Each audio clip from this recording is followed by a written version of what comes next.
Syracuse Orange fans, can you feel the heat?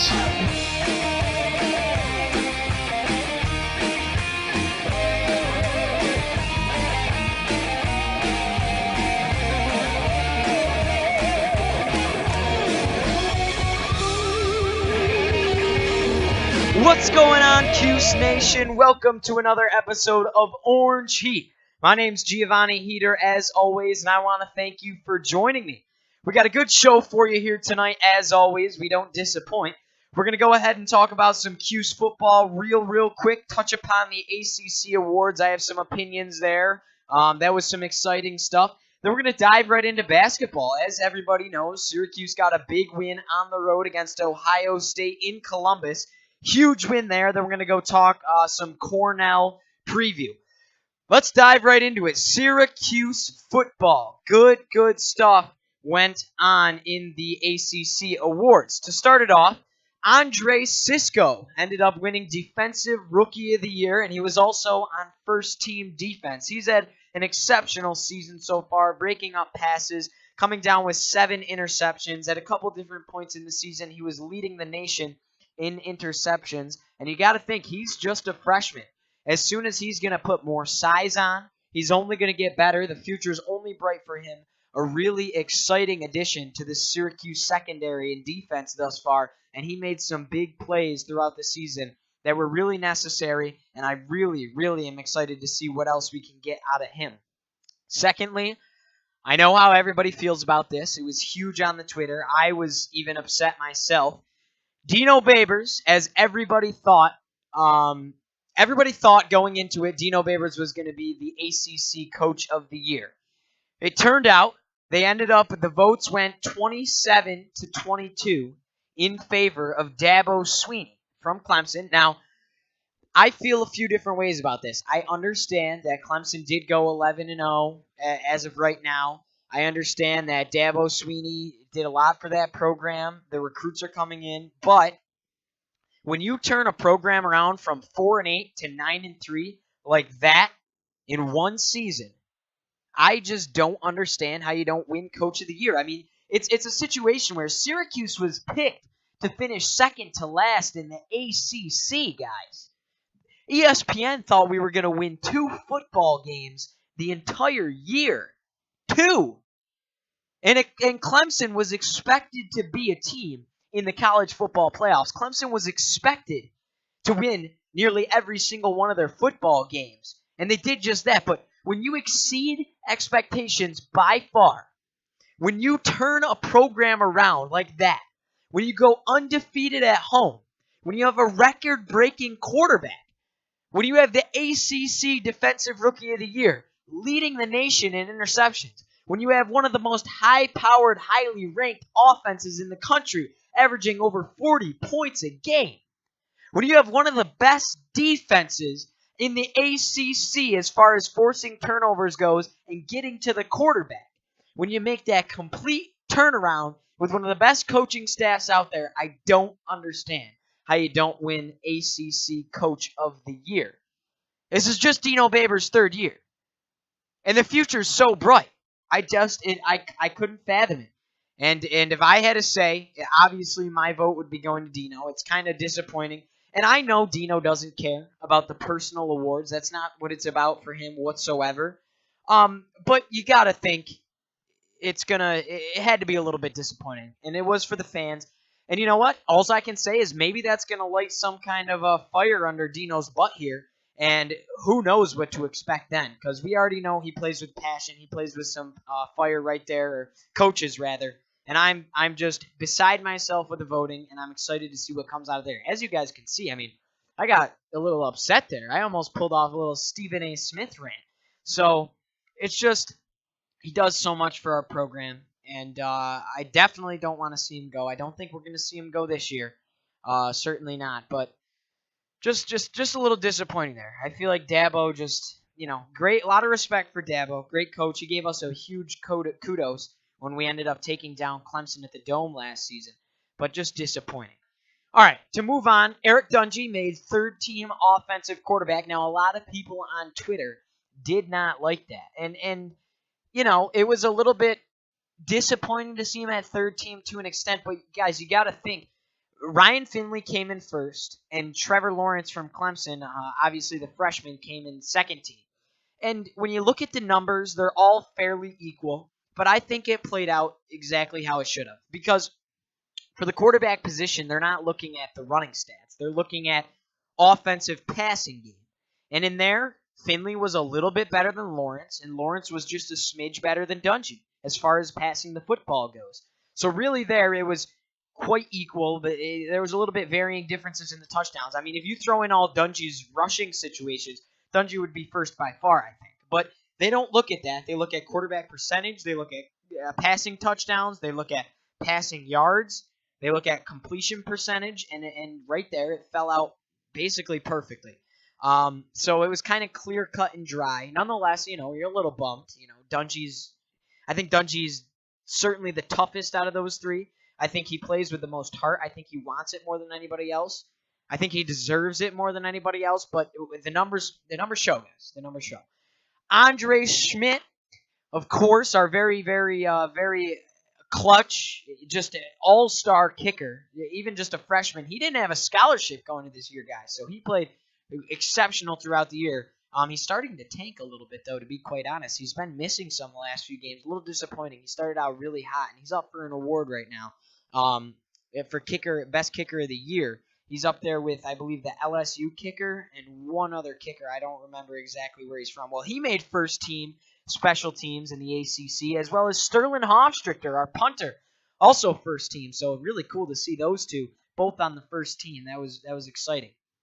Jamal Custis, second team offense at wide receiver position. Really, really just solid season out of him. The numbers don't lie, guys. The numbers don't lie. Alton Robinson and Ryan Guthrie, a very deserving second team. I almost think he could have made a push for Alton Robinson first team, but nonetheless, it is second team for him and Ryan Guthrie. Guthrie's played his heart out all year, man. Big shoes to fill coming into this season. You had to fill the shoes of Zaire Franklin and Paris Bennett, and man, he didn't disappoint too much. The run game, they allowed a lot of rushes early in the season. That's what killed us against Pitt and Clemson. But he's played solid, and I couldn't ask for anything else out of him. Keelan Whitner's been solid, so good stuff there. So good stuff. Alton Robinson, of course, I think he's going to be an NFL player someday. He's played really good in just his sophomore season. Exciting stuff. Sean Riley made third team at wide receiver, as well as Coda Martin, the offensive lineman who lives in Dino Babers' household, actually. I'm sure you guys know, but he's Dino Babers' son-in-law. He came over from Texas A&M, so exciting stuff there. Cody Conway, offensive tackle, and Chris Slayton, defensive lineman, also were honorable mentions in the ACC awards. So good stuff there. A lot of orange. That's the most orange since we joined the ACC. So just some exciting stuff there.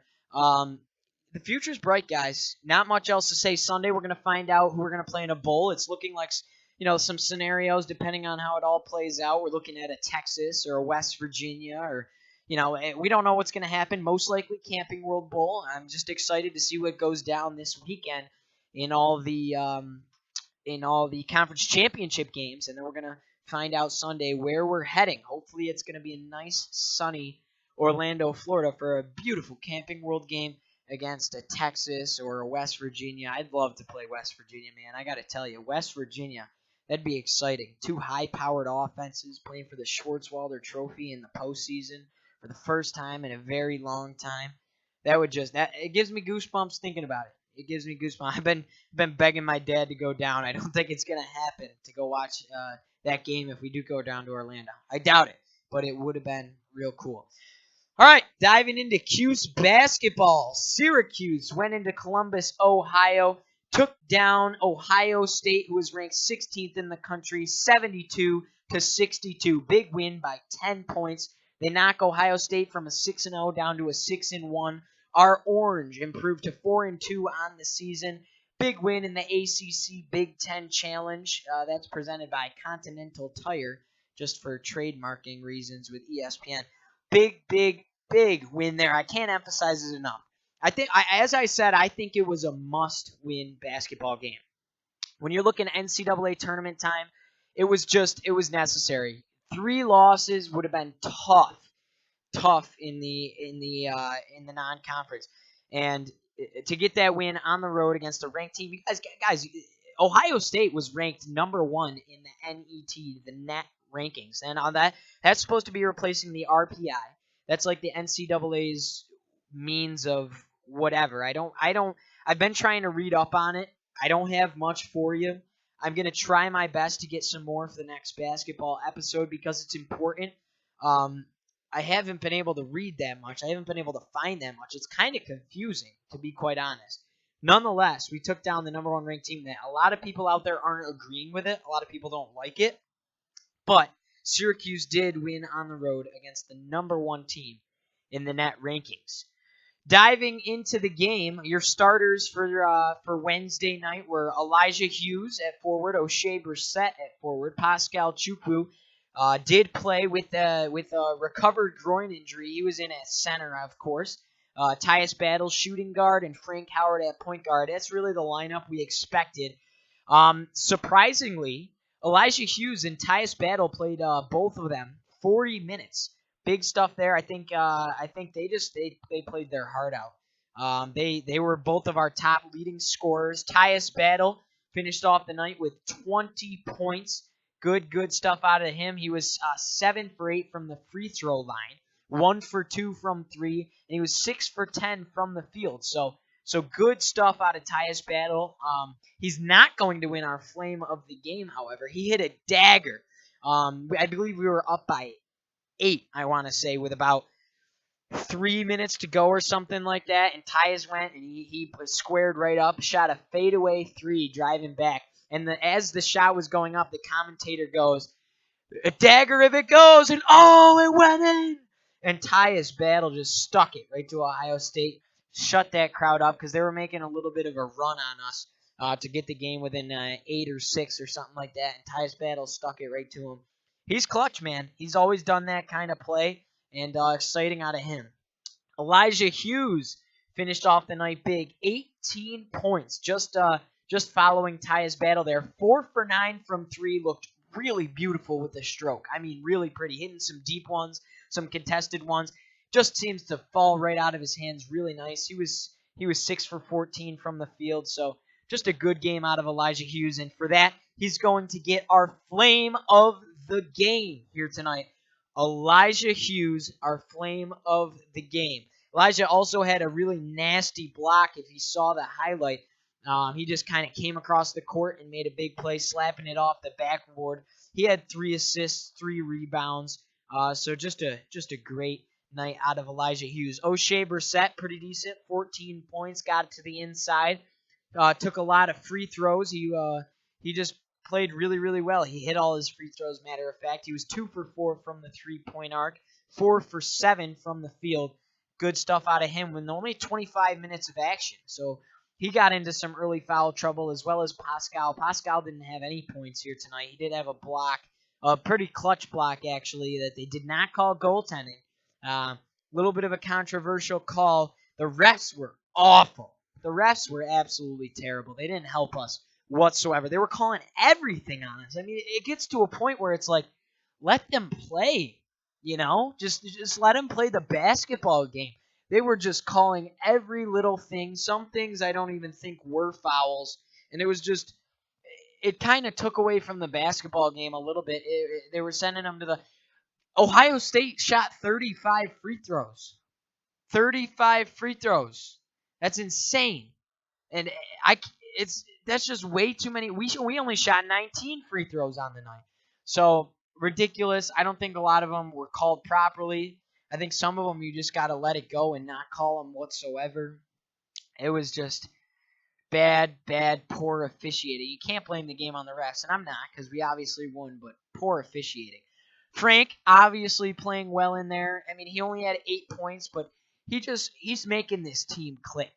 The team's coming together with Frank Howard on the floor. He had 2 3-pointers, and he just played pretty well. He had a handful of assists. So Frank's presence out there is clearly felt. It allows Tyus to play at the shooting guard position. Obviously, it allows O'Shea to get on the inside. It spreads out the floor. There's just a different level of comfort and leadership out there when Frank Howard's on the floor. Someone that impressed me tonight was Merrick Dolezaj. Merrick, only 8 points tonight, but he just played with an extra bit of hustle, in my opinion. He was 3 for 4 from the field. He hit 2 for 2 on the three-point line, 100% there. 2 beautiful strokes, and he didn't hesitate. He caught the ball and shot it with confidence. He knew what he was doing, and he played really, really well tonight, hustling his butt off. Came down with 3 rebounds and an assist. Good stuff out of Merrick Dolezaj. Nice to see him make a little bit of a comeback there from. He's been disappointing so far this year, but he impressed me Wednesday night. 26 minutes total in the game. Barama Sidibe got in there, no points though, just 12 minutes. Pascal, Barama ended up fouling out. So did Frank Howard. Who else fouled out? I want to say O'Shea, not exactly sure. A lot of fouls, as I said. Jalen Carey got some decent minutes after Frank had fouled out. 4 points. Those all came from the free throw line. So, it is what it is. As a team, though, they shot really, really well. And that was the missing key all year. Besides Frank and the whole team really clicking on a whole nother level, they were just not having shots fall, and the shots were falling, and it was surprising. In a hostile environment on the road, we were able to hit a lot of shots. We were 45.8% from the three-point line. That's 11 for 24. Those are good numbers, especially when you look at before this game, we were 23% on the season from the three, and now we're 45% in this game, almost 46%. And then from field goal, we were also shooting close to 50%, 49% to be exact. 22 for 45 on the night, so good stuff out of this basketball team. 90% from the free throw line, can't ask for better than that. And looking at Ohio State, they weren't shooting the ball well. Our defense really stunned them in the second half. Great showing defensively. I mean, as a team, we were able to force a total of 11 turnovers. We committed 13 ourselves, so Ohio State did win the turnover battle.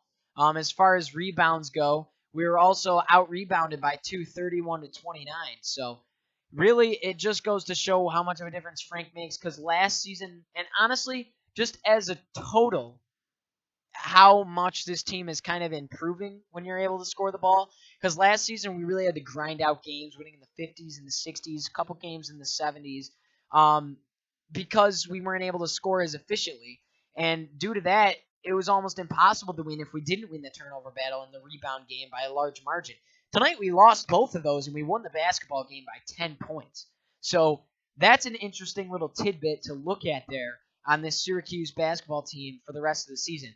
And I think, guys, we're back. Okay, we shut down Caleb Wesson for the most part. He had 13 points, but we really shut him down. We shut them down from three, contesting a lot of shots. They couldn't get it to drop, and we just completely shut them down in the second half. Ohio State lived and died by their three a little bit. They only shot 6 for 22. It's like we switched roles. They only shot 27% from three. Field goal, they had 15 for 46 for 32%. So just really good defense out of us. I'm proud. I'm a proud Orange fan right here. I'm always a proud Orange fan, but I'm an extra proud Orange fan tonight. Big win on the road. Exciting stuff. Guys, this is the team we're looking at. I kid you not, I saw a championship quality team on Wednesday night, and it's really, really exciting. This is a team that's only going to grow and get better. This is a team that we knew everything was going to fall together once Frank came back. Elijah Hughes is clearly very, very talented, very, very good. I think he's the missing token with the ability to shoot the jumper. Tyus Battle steps up big when he needs to. O'Shea's getting to the inside. I think our weakest position is our center position. To be quite honest, I think Barama's a little bit better than Pascal, but don't have to get into that right now. Don't want to dwell. We just called it a big dub. Just proud, guys. Big, big win. Excited. So, nonetheless, tomorrow night at the Carrier Dome, 8 p.m. on ESPNU, Syracuse is going to be facing off against Cornell, the Big Red out of the Ivy League. Big game here. It's Boeheim versus Boeheim versus Boeheim. Buddy versus Jimmy, as well as Jim Boeheim, the coach, versus Jim, his son. So exciting stuff. I'm surprised. We're playing on ESPNU. That's exciting. When you got to think about it, tomorrow's conference championship day in college football, but they think this is a big enough game as far as the Jimmy Buddy situation that we're playing on ESPNU. So that's nice. That's a little bit of a primetime game right there. For lack of a better term, Cornell's pretty terrible, to be quite honest. They're coming into this game at 4-3, fourth in the Ivy League. They were shellacked. I mean, absolutely shellacked, losing by nearly 20 to 30 points against both UConn and Colgate. Now, we lost to UConn by a few. If Frank Howard plays that game, I'm telling you we don't lose, but whatever. It is what it is. And then Colgate, we took care of business last week against them. So they were shellacked by both of those teams.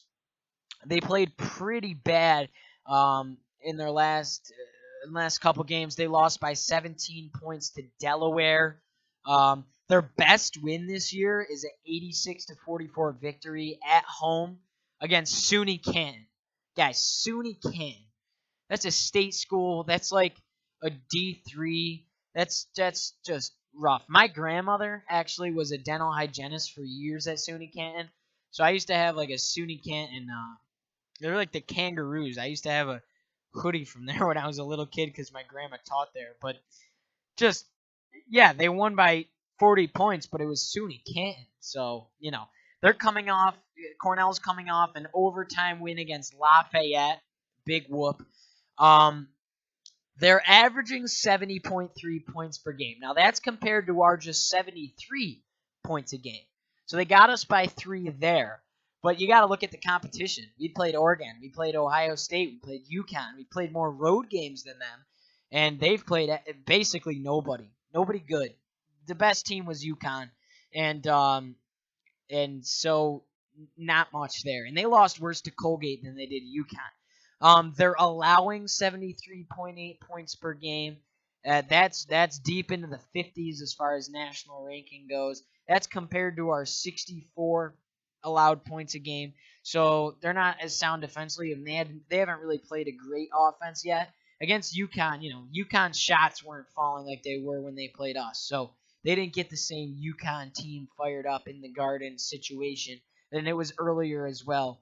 We're allowing just 64. Like I said, solid defense. Really, the only bad game was against Oregon. We just didn't. It wasn't the same team then. Like Frank wasn't there, and don't even want to look at it. Cornell's shooting. They're shooting a little better than us percentage-wise. They're 44% from the field. That's compared to our 40. I believe that we were 40 before the Ohio State game, and ESPN hasn't updated that. So I think we're shooting a little bit better with the good showing against Ohio State. So I don't know how accurate that is, guys. But according to ESPN, that's what it says. We are favored really clearly. ESPN's got us with a 94% chance to win. 94% chance. So they're expecting just a big shellacking at the Carrier Dome tomorrow night. I'm actually going to be there, guys. I'm going with one of my good friends from school. So I'm pretty excited. This is going to be I've been so busy. This is my first time at the Dome for Q's basketball this year. So I'm pumped for that. I go to every football game. We got season tickets. But I catch 10 basketball games a year. So this is going to be my first time at the Dome. I'm going to go to the Georgetown game, of course. Going to try and get tickets to the Duke game. Just go to the big, probably going to go to Florida State. They're ranked. Catch the big games at the Dome. So exciting stuff. I'm excited to get back there. Catch some autographs for the collection, Back to Cornell. Cornell's leading scorer is their guard, Matt Morgan. He's averaging 23.8 per game, 23.8 points per game. So he's really carrying the load offensively. And that's with 56% from the field. So he's actually playing really well. He also leads his team in rebounds with 7 rebounds a game. That's rounded up from 6.8, but still 7 rebounds a game. Jimmy Boeheim, of course, the legendary coach's son. He's not doing too much so far. Last season, he averaged just 3.2 points a game, and that was as a freshman. He only played in 26 games. So he's not getting much playing time. He's been kind of underwhelming. I think they're both going to throw him in a little bit more. Our Jim, is going to play Buddy a little bit. You can't not. He joked around saying his wife he won't go home if he doesn't play both of them, if he doesn't play Buddy, because his wife won't have it. So I thought that was funny. Jim might get a few extra minutes because it's in the dome, his home against his brother or whatever. I don't know if they'll do that. You never know. Just excited to see that. I'm sure there's going to be a nice showing at the dome for that. I'm sure we'll see the Boeheim shirts again like there was last year. It's kind of crazy that there's 3 of them on the court tomorrow night. Kind of exciting. We have a decent height advantage on Cornell. Their tallest players 6'9" forward Kobe Dixon. So O'Shea, has a height advantage there. Elijah Hughes a little shorter actually. Or actually, no, O'Shea doesn't have a height advantage. They're exactly the same. O'Shea's listed at 6'8.5", so he's basically right around the same right there. Matt Morgan, their talented guard, he's at 6'2". So Frank's 6'5", Carey's 6'3", and Battle's 6'6". So regardless who's on him, Buddy's also 6'3" if he's in. So regardless who's playing on Morgan there, they're gonna have a clear height advantage. So really, guys, just exciting stuff. I hope we're able to rebound better. UConn, we had a big height advantage on them, and we couldn't. We were out rebounded severely by 14, but Frank wasn't out there. It wasn't the same kind of hustle and heart. I'm just excited. Big things happen in the Cuse world right now. Basketball team looked great the other night, looking to improve to a big win. I think if they win this game, you're looking at most likely in the top 25 come Monday when the rankings come out. If not, they're definitely going to be right there in the top 30 as far as receiving votes goes. I'm hoping they can crack the top 25 and get ranked once again. Though they got to just destroy Cornell tomorrow. We're clearly the better team on paper. They just got to come out and light it up. Keep the good shooting going. Keep the high success from 3 going. Keep the getting to the hole for O'Shea and everything going. Just everything. Let's get Pascal a dunk tomorrow night. He hasn't had a dunk at all this season. So just good stuff going on. Football team, as I said, exciting to find out who we're going to play. We're definitely going to have a show on that. By the way, few eyes out. I got to pull up. Let me grab it on my phone real quick. We just 4-star defensive end that we were looking at. Pretty big recruit. His final decision, got it right here. His final decision, his name is Adiza Isaac. His final decision coming December 19th. And his top 4 schools are Syracuse, Miami, Texas A&M, and Penn State. Big schools right there. 4-star defensive end, big boy. Really would be a huge addition to this recruiting class. It's, again, the decision coming December 19th. And he's taking his official visit to the Cuse this weekend. Maybe he'll be at the basketball game tomorrow night. Just exciting stuff. He's very, very talented, and he's from New York State. So maybe that might give us a little bit of an advantage. Get his parents to come to all the games since they'll be close. So exciting stuff there. As I said, we got some big recruits as well for football. We're gonna do a nice recruiting episode at some point. We're going to have Abdul Adams next season. Then we're going to have the receiver from Michigan State. Can't remember his name off the top of my head right now. Just exciting stuff. We're going to do a full recruiting episode. But, yeah, that's all I got for tonight, guys. Big win against Ohio State for the basketball squad. Big game against Cornell tomorrow night. Primetime, 8 p.m. ESPNU on a Saturday night. Let's see. Let's have our boys light up the floor. And just absolutely do away with Cornell. That would be a little bit of a statement made to win 3 in a row there. That would be Colgate, Ohio State on the road, then Cornell. Then you got a very winnable game after that. That's going to be against Northeastern. That's going to be the following Wednesday. That's going to be an early tip, 6:45 on the ACC network. Northeastern, they're not very good either. We'll have a preview on them. Then after that, guys, you got Georgetown at the Dome. That's Saturday. That's going to be super exciting following that Old Dominion. Then you got a ranked Buffalo team coming into the Dome on the 18th. Arkansas State, St. Bonaventure. So that's what the rest of December is looking like. Into January, you open up January with Notre Dame. to open up conference play. That's going to be on the road at Notre Dame. So just exciting stuff, guys. Good stuff coming up for both teams. Basketball team finally looking exciting, looking like a tournament quality championship like team. Really a team that can make a run in the ACC tournament. I'd love to see us make a deep run into the ACC. That'd be really exciting. As I said, guys, that's really all I got. Hit up the Twitter at GeoHeater. As always, the Instagram at GeoHeater. Thanks for being the best fans out there. Really appreciate it. Get active on the Twitter. Love you guys so much. Orange Heat forever. I'm out. Let's go Orange, baby. Woo! Thank you for listening to Orange Heat, done by pursuing sports broadcaster and high school student Giovanni Heater. You can find him on Twitter and Instagram at GeoHeater. Please like, comment, and subscribe for more Syracuse athletics and Orange Heat action. Let's go Orange!